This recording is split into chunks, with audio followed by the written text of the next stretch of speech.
Good day mga pre. Ito yung tungkol sa in-inspect namin kanina sa Dasol sa Provincial Agriculturist Office. Yan. Ang gagawin doon daw is magre-replace ng roofing. Oh. Kaya nagsukat kami doon. Kaya lang medyo mataas kaya kailangan mag-compute para makuha yung medyo malapit-lapit na mga dimensions sa actual.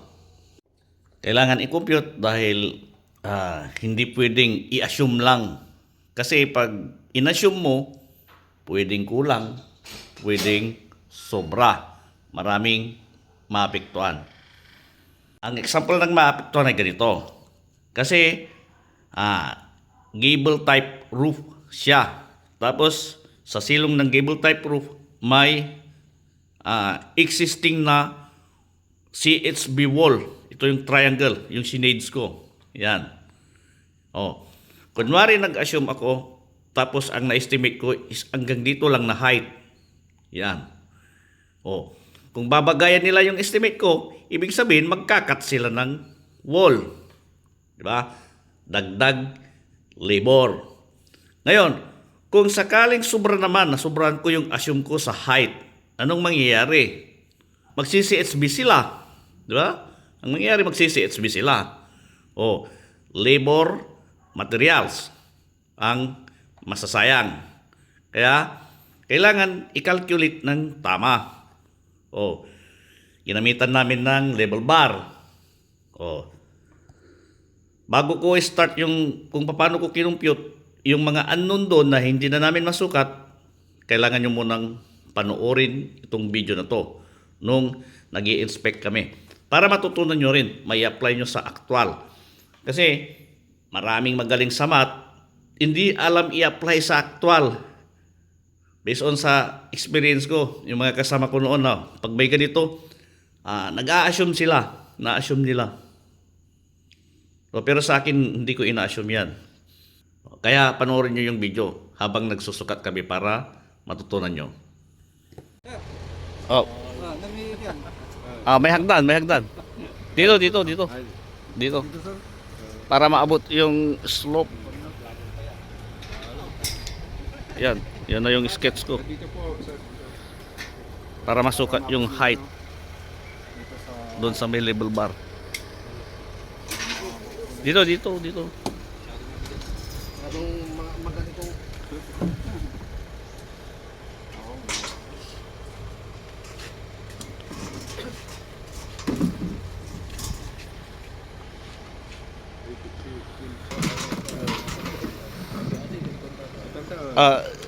maakyat mo na yan pre. Sige, ibigay yung level bar.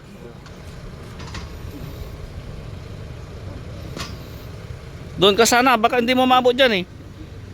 Para ano mo sa dingding. Yan, sige, yan.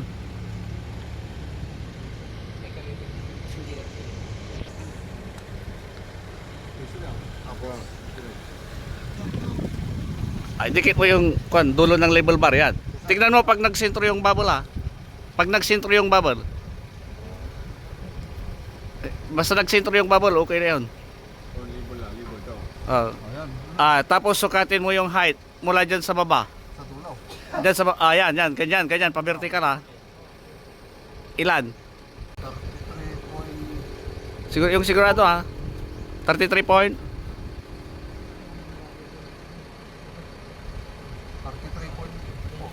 33.4, sigurado 0.334 kasi 33.4 cm yung sinabi mo no? 0.334 meters. Sige, okay na yan. Yan. Tapatan mo to pre, tapatan mo. Ilahin ko Tapatan. Yan, tapatan mo yung itong pasya. Tapatan mo horizontal Tapos doon pre, doon. Dito. Tapatan mo yung pinaka highest pitch ng roof. Highest pitch. Yan. Ilan yan?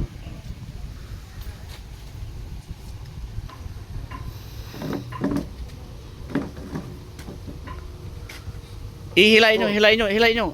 Medyo ano eh. Ito, ito. Ano? Tapatan mo yung pasya pre ha. Pasya. Oh. 4. Sige, markahan mo dyan, 4. Tapos lilipat si paring Enrique. 4 meters. Dito. Yan, oh. Dito ka muna sir. Ngayon, tapatan mo dito. Yung pitch. Highest pitch. Yan. Tingnan ko dito. Kung talagang ano, medyo malapit. Ayan. Okay na yan paring Ray. Ihilain mo pa ng konti. Ayan na yung tapat. Ilan na yan ay? 2.4. 240. 2.4 plus 4 meters. 2.4 plus 4 meters. Oh, ayan. Pisa na natin. Didrawing ko yung figure. Ito yung figure sa site na in-sketch ko sa lapis. Ngayon, binulpin ko na. Yan. Bali, 6.4. Doon sa tapat ng highest pitch ng roof. Yan, 6.4. Mula doon sa fascia, yung outer surface ng fascia hanggang doon sa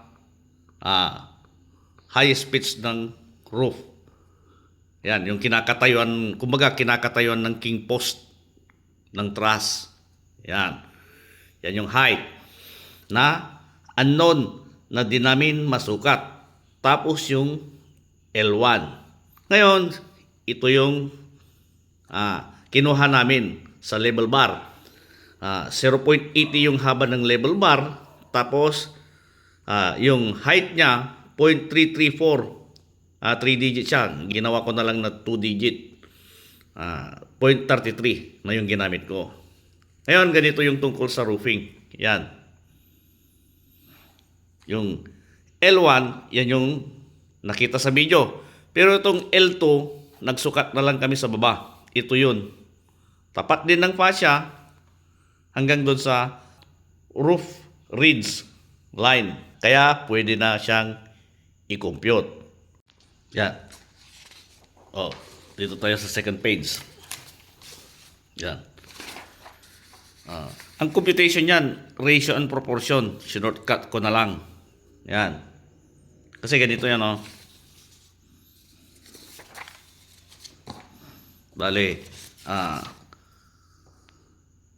0.33 over 0.80 is equal to, ito, height, tapat din ng height. Tapos length, 6.4. H is equal to 0.33 times 6.4 over 0.80. Diba? Oh. Ganyan. Kung paano ko nakuha yan. Yan o. Oh. 0.33 times 6.4. Pares lang. 6.4.33 divided by 0.80. Oh. Yan yon. Ratio and proportion lang. Yan. Ngayon, yung na-compute ko na yung height, sinunod ko yung L1. Yun. Kasi may given na height. May base, tapos height, tapos yung L1. Diba? Nalala nyo, right triangle, Pythagorean theorem. Given yung height, given yung base, A, B, C. Diba? C squared is equal to A squared plus B squared. Nalala nyo yun? Oh, ganun din lang to. Parehas lang. Pag titignan mo yan, pag i-analyze mo yan, parehas lang doon. Kaya, pag tignan mo yung formula na ginamit ko, yan. Formula sa Pythagorean theorem ito.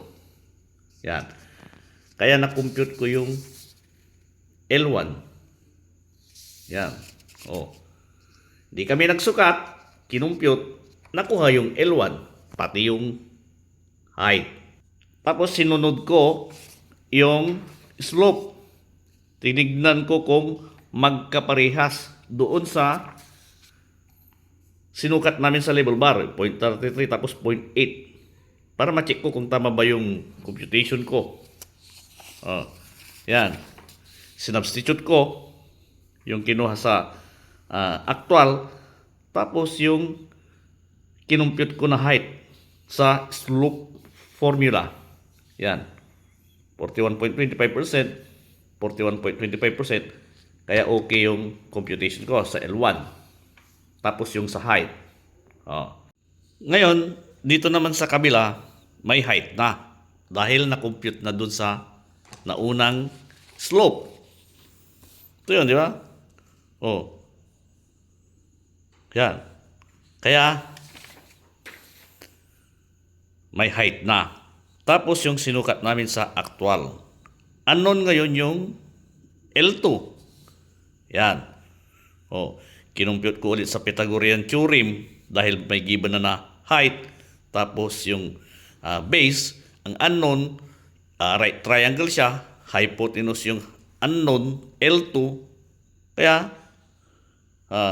ito yung formula na c squared is equal to a squared plus b squared.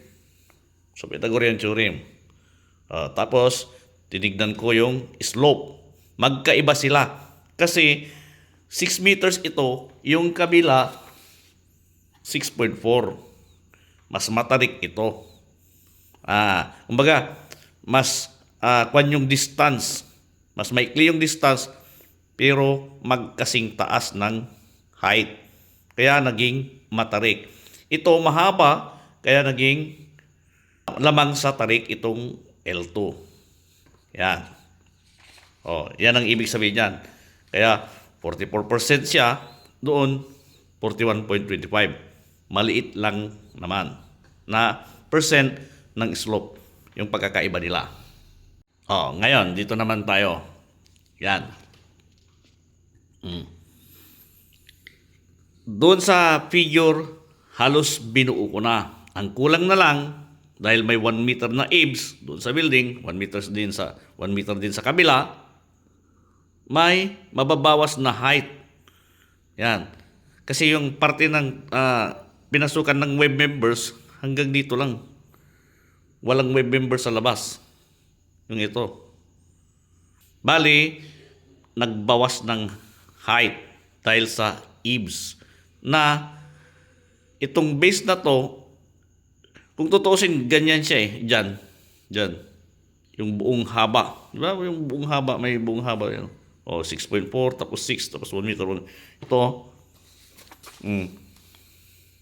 Ngayon, dahil nagkaroon ng eaves, ito na yung wall, ito yung eaves, nakabawas ng height. Kasi ito yung papatong sa beam yung bottom chord sa truss. Yan. Magbabawas yan ng height. Ngayon, kung paano kinumpute ulit ito, ratio and proportion ulit yan.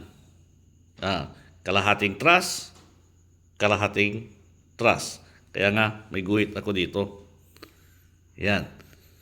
Para makompute ko yung ilan ang itinarik nito. Di ba? Pag kanyan, same height sila. Tapos, ganyan oo. Nagbabago yung tarik. Di ba? Magkaiba sila ng tarik. Yan. Dahil, di ba? 41 ito, yun 44. 41.25. Yan.